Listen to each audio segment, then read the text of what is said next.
Bagaimana kabar kalian semua? Ibu doakan kalian semua dalam keadaan sehat dan selalu bersemangat. Jumpa lagi dengan pembelajaran pendidikan agama Katolik kelas 6. Kali ini kita akan membahas tentang kesetiaan Allah.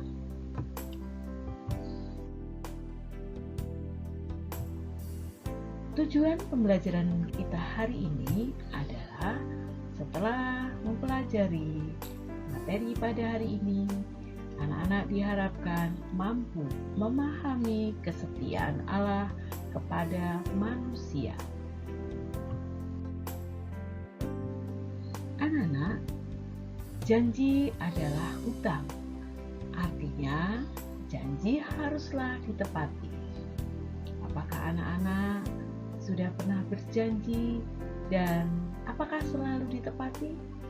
Ibu yakin kalian anak-anak yang baik selalu menepati apa yang menjadi janji kalian.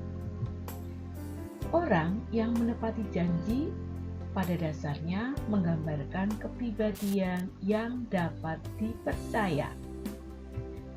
Sedangkan orang yang tidak menepati janji mengakibatkan orang tidak percaya dan akan disebut sebagai pembohong.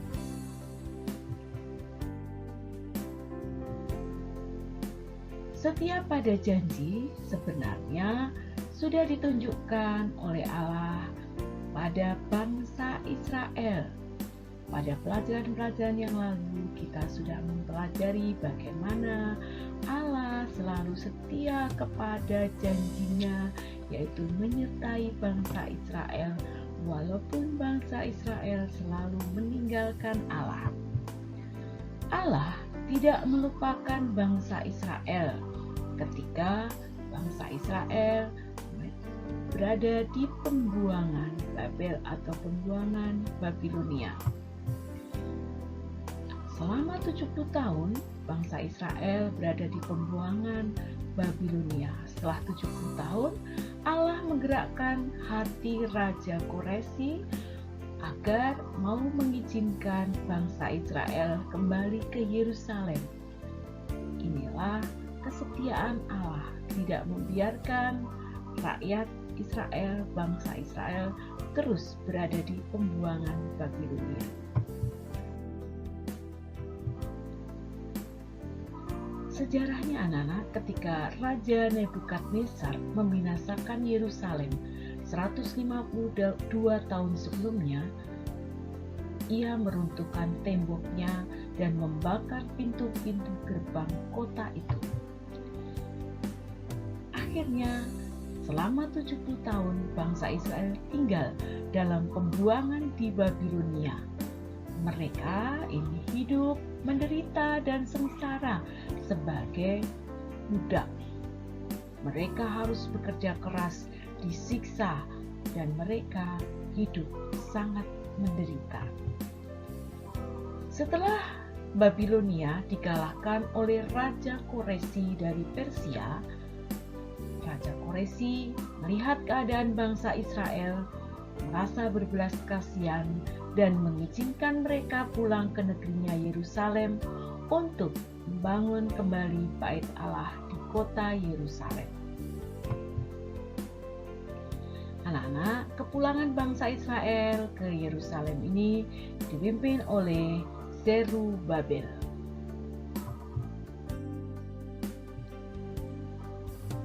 Pada saat rombongan bangsa Israel pulang, Raja Koresi mengembalikan semua perhiasan emas dan perak yang dulu dirampas dari bait Allah. Untuk apa? Untuk digunakan untuk membangun Yerusalem kembali. Sampai di Yerusalem, rakyat Israel sangat kecewa karena tanah leluhurnya telah hancur, tinggal rongsokan dan puing-puing. Dengan berkat Allah, akhirnya rakyat Israel membangun bait Allah dan pondok-pondok tempat tinggal mereka. setelah bait Allah diresmikan, mereka menggunakan tempat ini untuk beribadat setiap hari. Mereka ini beribadat sesuai dengan apa yang tertulis dalam kitab Musa. Ada seorang pemuda yang bernama Nehemia, adalah seorang Israel yang sangat cerdas. Ia bekerja pada Raja Koresi, lalu ia meminta izin kepada Raja Koresi untuk pulang ke negerinya untuk membangun tembok di sekeliling kota Yerusalem dan perumahan bagi rakyat Yerusalem.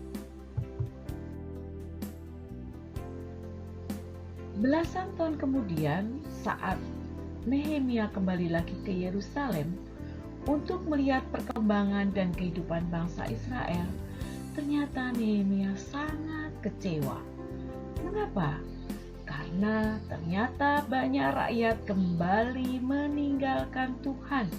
Bahkan bait Allah yang sudah dibangun untuk berdoa pada hari Sabat pun orang-orang tidak pergi beribadat ke bait Allah. Melihat keadaan ini, anak-anak Nehemia menemui seorang imam saleh dan ahli Taurat, yaitu bernama Ezra. Mereka berunding bagaimana caranya supaya orang Israel menyadari bahwa mereka adalah bangsa pilihan Allah dan bait Allah merupakan pusat kehidupan mereka dan tempat tinggal Tuhan di tengah-tengah umatnya, serta hukum Musa atau Taurat merupakan pedoman hidup bagi umatnya. Setelah Nehemia, Ezra, dan rakyat berunding di depan halaman bait Allah, rakyat pun mulai menyadari bahwa mereka memang sering melanggar kehendak Tuhan. Di depan Nehemia dan Ezra, mereka bersumpah untuk hidup menurut hukum Taurat atau hukum Tuhan yang telah diberikan lewat perantaraan Musa, hambanya.